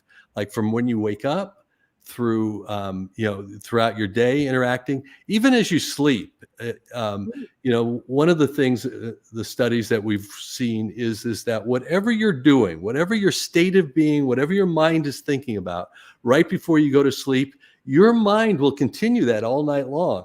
I mean, they did a study with kids doing math problems, and they as part of the study, they were doing fMRIs where their brain waves were being monitored, and there was a certain part of their brain that was all lit up while they were doing this math problem. then they left them with the final problem, which they didn't work out the answer yet, and had them go to sleep. All night long, that part of the brain that was doing the math problem stayed lit up. So Wow. if it continues, why not make sure, maybe you shut your devices off a half hour early and you read Yes. something inspiring, or you listen to certain music. But why not have a bedtime routine that makes sure you maximize that 5, 6, 7, 8 hour sleep that you get a night, by having your brain manifest more of what it is that you want in life, versus watching the news or Oh, some yeah. intense video or whatever right before you go to sleep. So 100%. Sometimes I watch TikToks at night. I'm so happy you said this. That's my thing. During chemo, I started doing that because it's, like mind candy. And yeah. sometimes some of them I bump into, like, those are Yoda, no, not the North Sea. And I get freaked out. And so at night, then I have my dreams are kind of weird. Yeah. But yes, so thank you for reminding me, because I've been thinking about this. I need to like read a book and listen maybe to like solfeggio scales, so Sure. my brain doesn't, because every time, and I'm telling you, those hey, whoa, whatever, they show up all the time on my feed. I'm like, no, I don't want to see this. It's freaking me out. I Yeah. totally get it. I mean, what we say is the state of being that you have as you fall asleep is actually what you wake up into the next day. So why not program yourself to have the best day possible for the next day? 100%. How about watching comedies, for example? Sure. I mean, we've heard of people healing themselves, laughter being the best medicine, and that. So, those kind of things really do make a difference. So part of it is, sometimes people are stuck in life and they really do know what to do. They're just not doing it. And so Yes. what we help people do is recognize, okay, what's the big goal? Like I think I started this whole philosophy when I was in high school and would listen to Casey Kasem on the radio. And he would end with, keep your feet on the ground and keep reaching for the stars. And that's Yes. what we're all about. It's like, reach for the stars, come up with something that, like, oh my God, if I could pull that off in 10 weeks, that would be amazing. But the feet on the ground part is, let's have a plan. We actually use something from Harvard Business Review called the Merlin Plan. And it has to do with, you pick a date in the future. In this case, it's 10 weeks. And you stand there and you really get present to it. And then you work your way backwards from that, rather than stand in this present moment and come up with what goals or what actions to take. In this present moment, you're still limited by your circumstances around you. But if you go to the future, your brain will let you fantasize or imagine something that's great. And then you create, well, what would have had to happen the week before that? And the week before that, and the week before that. And you literally come up with a 10-week plan that keeps you in action while you're shooting for the big vision in life. And that process makes a big difference for people in producing results. I can totally see it, because they say, Joe Dispenza says, like, our thoughts are electric, so they go into the quantum field, and then our emotions are magnetic, so we attract that thought to ourselves. And if your intention is aligned with your mind and your heart, then you're going to be able to manifest. So your program is all about having that support so that can happen. And that's why people get results. Very cool. Then you'll love what this part about the date, fate, state, because it's aligned with Joe Dispenza. It's aligned with law of attraction. It's even, like you could see it in the Bible, pray as if it's so. And that is, you pick a date in the future, and it's important to do that, not just like someday, but like, okay, by this date, by New Year's Eve 2024, by whatever the date is, or in our case, we do it weekly as well as for the 10 weeks. So you pick the time or date in the future, then you create the fate. It's date, fate, state. So you create the fate. In other words, what's the result, the specific measurable result that you speak in the past tense? So it's 30 days from today is 1 month from today, and I have lost 10 pounds. Whatever it is, it's or made this much money, or started this business, or found somebody that has potential to be my relationship for the rest of my life, or whatever it is. You speak it in the past tense, and then you take a moment and you connect with it, the vision of it turning out and what you'll be experiencing, with you being so proficient at that state of grace. Like, what is your state of grace? This is about what would it be like? Okay, I said I would, I don't know, have another 5 people registered. It's a week from now and another 5 people have registered for our Rubicon teams. So it's 1 week from today, another 5 people have registered for our Rubicon teams. And then you create, in that moment, like, what's the vision? Like, what's the sense of, like, down to your cellular level? We even correct people. We don't say how you feel, because feeling is kind of surface level emotions. But who are you being? I'm being so happy, joyous, excited, exuberant. Like you really see if you could feel that. And then you read it 3 times a day or more, where every time you read it is with feeling, like you're feeling that feeling. It's like, see if you could get in touch with the excitement, that frequency of happiness, of true joy, like that. And if every time you read it, you're basically taking what's in your future, because remember, as we started, what we said is your brain will predict and protect, but whatever's in the future is what's giving you your being in the present moment. So you're creating a future that's so powerful, like it not only has a specific result to it, but it's the emotion that you're bringing back to this present moment. And when you start to vibrate at that frequency, 2 things happen. One, the universe aligns with whatever that frequency is. And it's what you just said about stepping into the quantum field, but you create it before it even happens. And then and with that, your brain, it believes what you tell it. So all of a sudden, it's like your heart and your brain now are experiencing this before it even happened. And then what you find is your actions will be consistent with that opportunity. I was picking my daughter up from high school the other day, and she was she's wearing this new pink sweater that she got over the holidays. And she got in the car and she said, "Dad, it's the weirdest thing. There's a trend in school. There's so many people wearing pink." And I said, "Really, honey? When did you notice that?" She said, I don't know. After I got this pink sweater, I've just noticed all." And it's just like, and the question I asked her is, "Do you think they were always wearing pink and you just never noticed?" Because it's like that. Our brain, once you identify or distinguish something, it will look for the opportunities around that. So if all of a sudden you've created this new result in the future, you've experienced the emotion of it, the feeling, the state of being around it, your brain will look for ways to take advantage of that opportunity, like to be in action consistent with that, rather than, being in action around, some of those limiting beliefs that we might have from the past. 100%. Yes.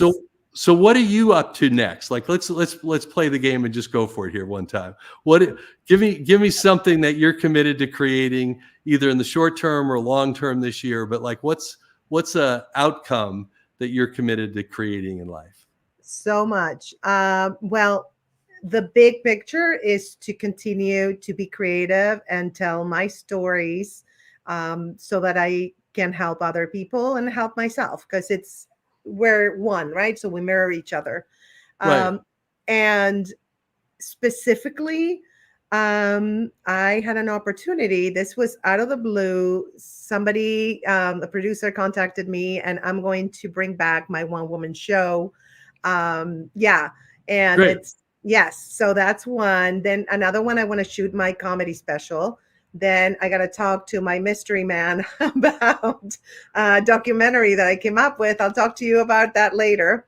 And what else? Let me look at my board, because I have like a to-do. Those are like a lot. That's a lot. So pick one of those. Do you want to pick taping your comedy show or the one-woman show?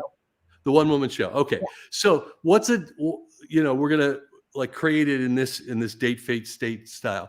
Well, in the world of everything's falling together, the universe is on your side, things are happening for you, and it's turned out. What's the time in the future that would be a real stretch for you, but you could actually believe that that's true? Like, by when are you going to do this one-woman show?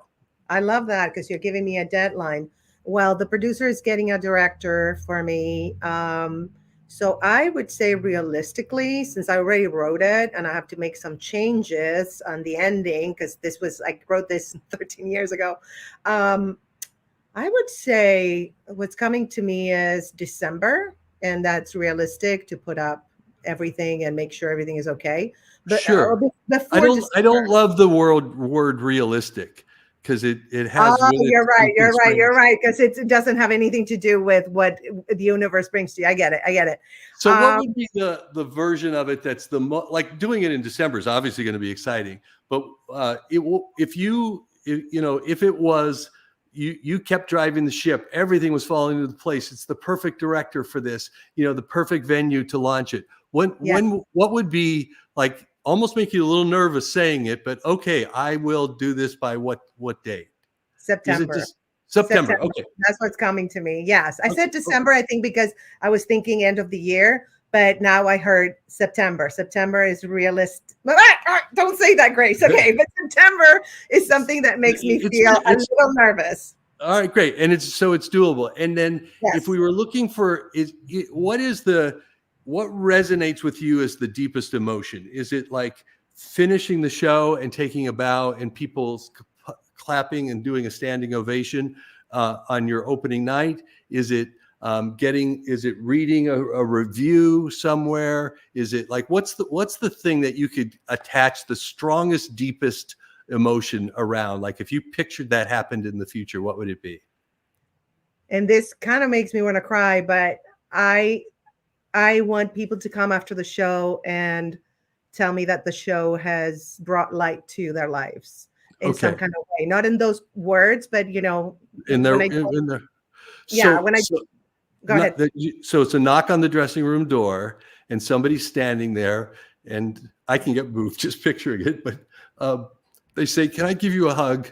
Because what you just said, it just was so amazing for me. It's changed my life. Thank you for doing this. Yes. Like, pick or whatever version of it is for you for that. So what is that emotion? What are you feeling in that moment that they say that? Ooh, I'm feeling it. I'm feeling heat in my body. I don't think it's a hot flash. It's with heat, it's warmth. I feel warmth. Like warm and fuzzy, like a love feeling, a state of grace, like a peace, a calm, a connected. Yeah, the first thing that comes to mind is this is why I stayed on this planet. Beautiful. I love that. Thank you. Ooh, it makes me emotional. Sorry. That's what I do with people. So sorry. I'm not sorry, actually. No, you're not. We're not sorry. We're just saying that because we're programmed to say that. Right. So if you had to put it into words that reminded you, it would be a sense of purpose, peace, love, connectedness, whatever words that are there for you to describe that moment. I'm feeling in my heart like love. That's love. What I'm feeling. It really is. Like you're such a loving person and you have such a big heart, and like to actually know that you're going to do something, that you're going to make a difference for people in ways with some people you may never meet, but in this case, somebody coming to your dressing room door. So the way you put it into words, it's whatever date. It's September 30th, 2024. Yes. And I have just got a standing ovation from doing my one-woman show, and there are people coming backstage who want to thank me, and I am experiencing love and connectedness and peace and just really my purpose on the planet. Yes. So if you go ahead, I'm sorry. No, go ahead. I'm feeling all of that. Yeah. So if you write it out and say it out loud, not just in your head, but out loud 3 or 4 or 7 times a day, you'll start to live from that peace and that love and that connectedness and purpose. Like it starts to become such a reality for you that it permeates other parts of your life too. Like when we're being something, we're also beaming it. It's like it starts to show up everywhere. And if you create that so powerfully, all of a sudden, the perfect director is going to show up, and you're going to think, oh, this is an action I could take. Or what about contacting that person? But it gives you a different perspective because you're coming from, this is turning out, versus coming from, I'm going to try, we'll see what happens. Right. do you know what I mean? So I totally understand. And where I'm creating that reality and maintaining that creation until completion, so to right. speak. Yeah. Yeah, and you think of, like I've had the honor of being friends with Michael Beckwith, who was one of the people in The Secrets, for 25 Oh, years now, and nice. that opened the door to people about the possibility of starting to vibrate at that frequency. This is really an actual tool, a step-by-step process that works. I mean, I can, it's just amazing. I had somebody who I knew very closely who had participated in Rubicon who needed a new kidney. And his kidney had kidney disease and was basically going to have to go on dialysis and all. And he and his wife created this was early in the year where they created it's Christmas. I have a new kidney and I'm happy, healthy, and grateful. And they would say that and experience the happy and healthy, grateful all year. I mean, to the point where they're still saying it when he had to go on dialysis. And it looked grim. And then literally out of the blue, the beginning of December, he gets a call from the transplant center that he was going to have to wait 3 or 4 years for a kidney. They said, somebody just donated a kidney, an anonymous donor. And you're a total match. Do you want it? And he said, yes. I get moved talking about this, but he called me from the hospital with his new kidney and said, I'm happy and healthy. And I have a new kidney and I'm happy and healthy and grateful. And we were both in tears. But it's like to have that faith to create it, no matter what, miracles happen. And whether like Joe Dispenza in his book, The Habit of Being You, talks about going into the quantum field, or, Abraham, we'll talk about in her books, the matching, creating a future so powerful that the universe will match that same frequency. This gives you the tools to actually live it. And and when you really do it and you may not believe it at first, but you say it over and over again and you feel it. Yeah. I love it. I love it. When I was going through my cancer journey treatment, I would every day do this, which I have here.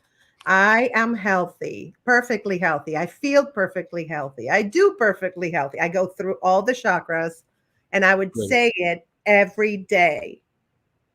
Beautiful. Every day. And I saw a tunnel and the light at the end, and I would just be walking towards it and I'd be saying that. That's what I saw. And I made it through the tunnel.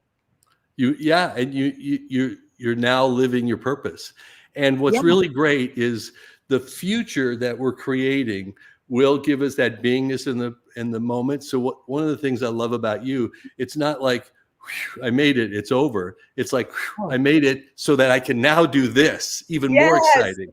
Yeah. Yes. So yes. It's just like, I stayed here for every time. Like I said, I teach swimming and I also tutor kids. And every time I get to help a child, be safe in the water or whatever, it's like, I just think to myself, I stayed here for this kid. I stayed here for that kid. It's like, not to make myself self-important or anything, but it gives me purpose of why I stayed here. Sure. And that's just, it just gives you such joy. To me, it gives me such joy to know that I made it for a purpose. Yeah. Like, what if you're on the planet to interact with this one person that gives them hope or possibility, or you inspire them that their life will never be the same? And except you don't just do it with one person, you're doing it with person after person. You're broadcasting it, you're creating it in your shows. It's just what a great life. And like I heard you say earlier, that you're appreciative for the cancer because it really did get you present to your purpose. So absolutely. Yeah, really, really awesome.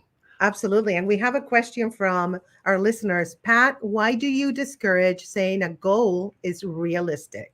Because by nature of what realistic means, it means you check the past data of what you know about yourself and how things work, and then you're like, oh, that's what's realistic. There's a limitation in that, because where I come from is who we are is somebody who can do something beyond what our past limitations would be. So beyond what we consider realistic. Like that's where dreams get answered. That's where miracles get made. That's where people go beyond, I've even corrected people saying, well, if another person can do it, I could do it. It's like, no, maybe you're the first person to do it. Like, so that's not being realistic. It's living from the vision of something bigger that's possible in life. And so one of the things we do in our course is help people see what is the biggest possible outcome. What would be something that would be absolutely extraordinary that could light you up.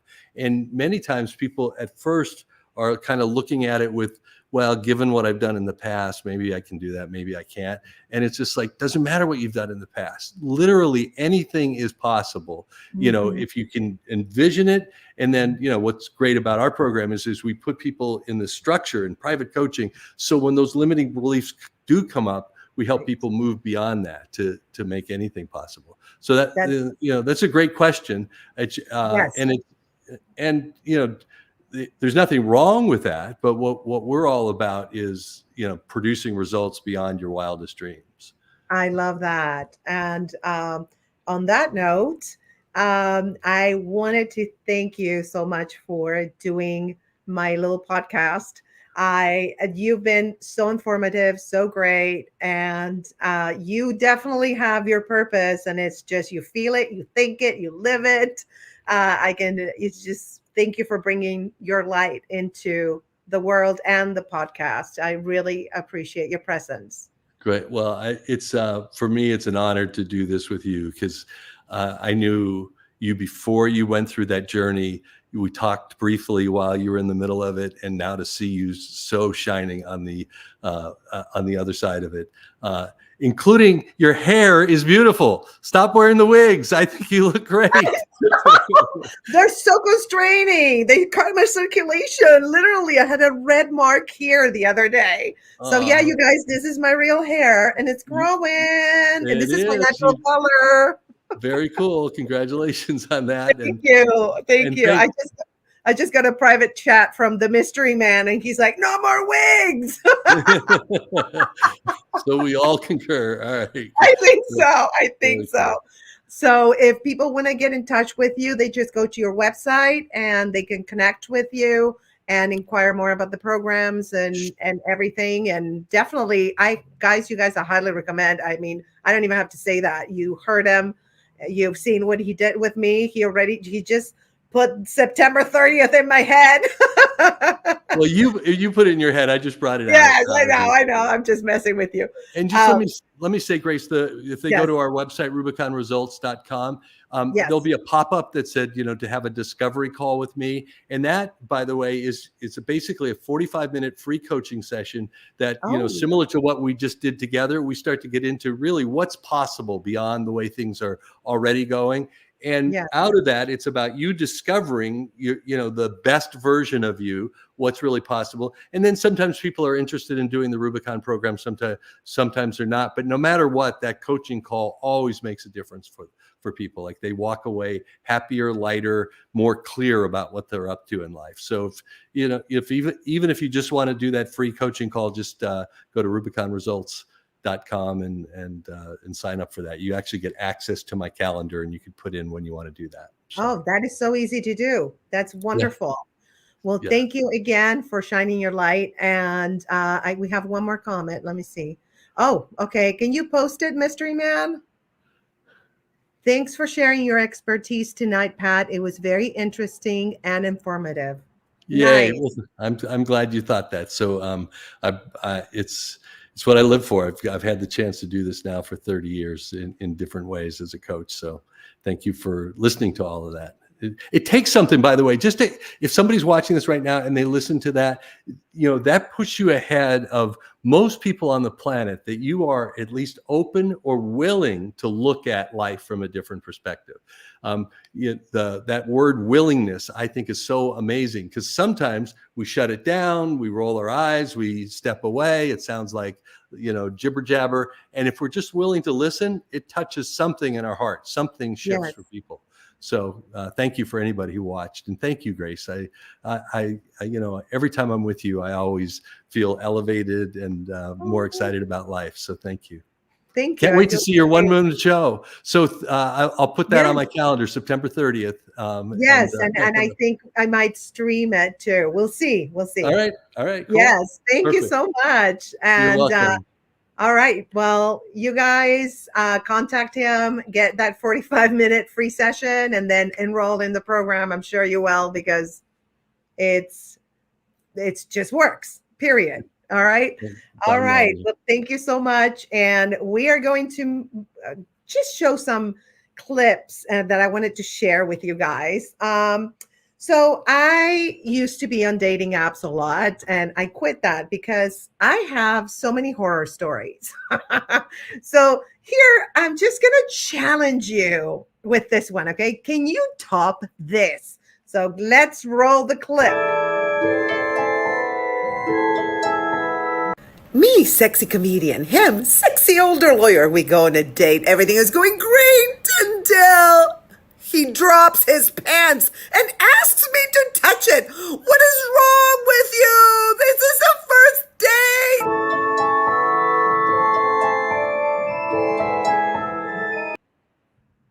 Yes, that happened. Who would do that? Okay. But anyway, he did it. So if you can top that, email me at thestateofgracefraga@gmail.com. I definitely want to hear your story, and I would love to read it here for the next episode with your permission. And if you don't want me to say your name, I won't say your name, but you will hear your story from me. Anyway, so I also have a segment. I have, by the way, I have a lot of digital contact and merchandise on my fourth wall, which the link is actually on my YouTube profile. You can click it and see what I have. And one of the things is Travel with Grace. And the first episode that I did was when I traveled to Carmel, California. And here's a little, snippets of what happened there. It's just little snippets of Carmel, which is beautiful, by the way. So let's roll.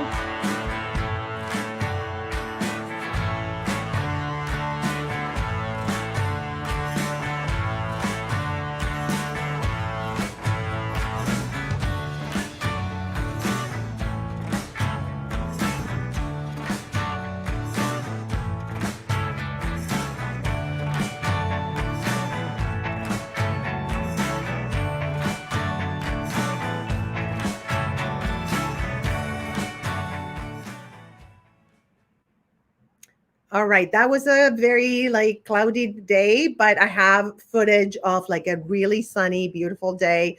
And I show you, I shoot with my iPhone and with my 4K camera. I do both. And so you have some more informal shots, and I'm eating at a restaurant, showing you what I'm eating and the ambiance, and going to shops. And so it's really fun. And it's from my perspective, really. It was my first episode. You can buy it on the fourth wall if you want to see it. So the next thing that I have for you is, it's an excerpt from my book, Love at First X. So, and there's a question afterwards. So let's roll it.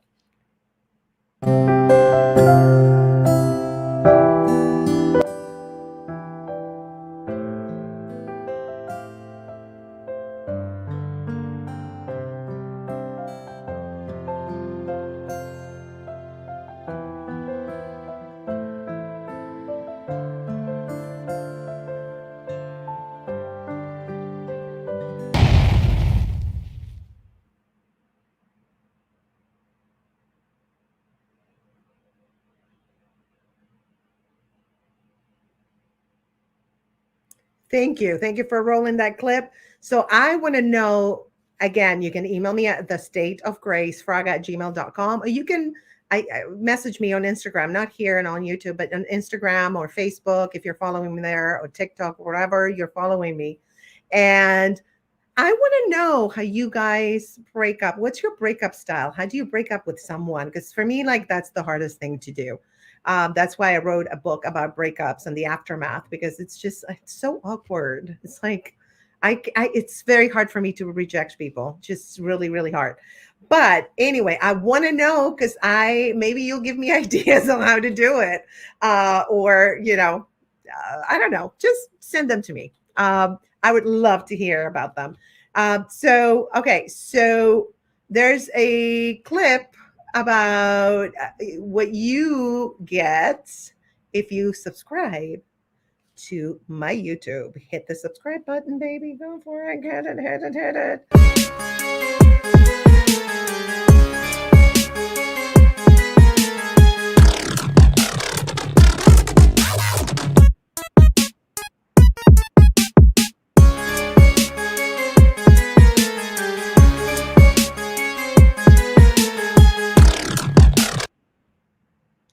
Yes, I have some memes that I have on some of my fan sites that I'm going to make some into t-shirts. So I will give you the best ones, the ones that got the most likes on my fan site. Okay, so the next thing is we are going to play the promo. Well, not the promo, but the clip from episode 1 that was kind of messy, because this is live, you guys. Okay, so forgive us if we're having trouble with the tech part of it, or if I say something stupid. So either way, so here it is, and it's going to work this time. Remember, reality. It's going to work right now. Go ahead.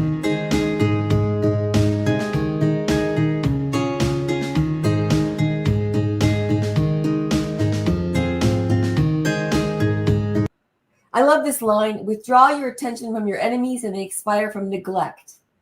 And where the world is, this one is from St. Francis, where the world is a loose garment. Like, don't attach to shame or blame, and don't let any of the flattery of the world fool you. And here's the God shot. Deborah von Valkenburg was already cast as my sister Jackie. And at the end of reading with Ted and Deborah, Deborah says to me, "Hey, what's your name again?" I said, "It's Lydia Kornilov." It's this weird Russian name, Kornilov. I was embarrassed of my long, weird name. And she said, "Kornilov." She says, "I work for a Gregory Kornilov, but he was in New York City. I worked for him when he was in New York, and then he was transferred to Holland for Interpol, this shipping company." And I went, "That's my dad." Out of 10 in New York City, she worked for my father. That is too weird. There's no such thing as a random coincidence. No. So I eventually later called this a God job. Chills were going down my spine. I went, she was my dad's secretary, sending him telexes in Holland. Seriously, that's insane. And then the producer says to me, "We don't ever tell an actress in advance before we call your agent, but we're going to tell you right now, you got the part. You and Deborah are going to be sisters." You being pushed to keep your weight off, going drinking, after the shows, comics go through that too. They give us free drinks and stuff. Cocaine was big in those days too. Everybody was doing it. And it was like, I never got drunk on the set, but I remember after couldn't wait to get, it was just liquor became a crutch at a certain point. We're so focused on the material form, the physique, the body, the skin, the wrinkles, blah, blah, blah. It's like, I wish we could just see each other's essence and love each other for what's going on really in your heart. And that's what we need to do for women, especially. Absolutely. But I think we are programmed as human beings to focus on the material, work, get stuff, look beautiful, look good for others. And it's like, it's like the world in reverse, because that's really not, like you said, it's not what counts. It's the essence, it's the energy of the person, the soul. That's what we look at. If we look at that, we see the beauty. The exterior, it doesn't matter. This is just a meat suit.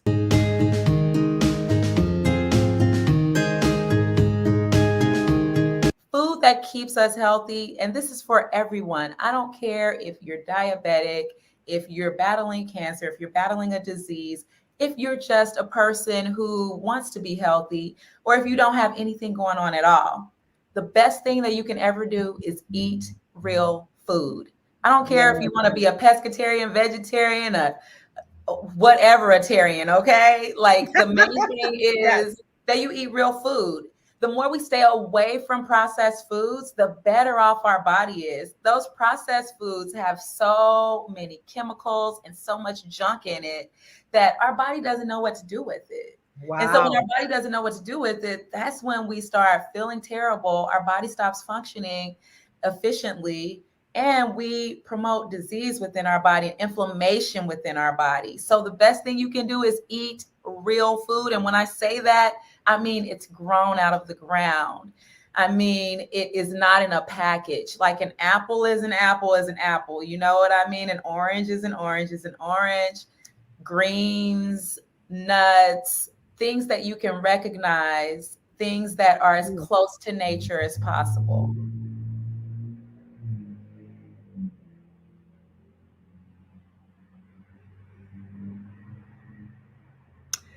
Thank you so much for rolling that clip.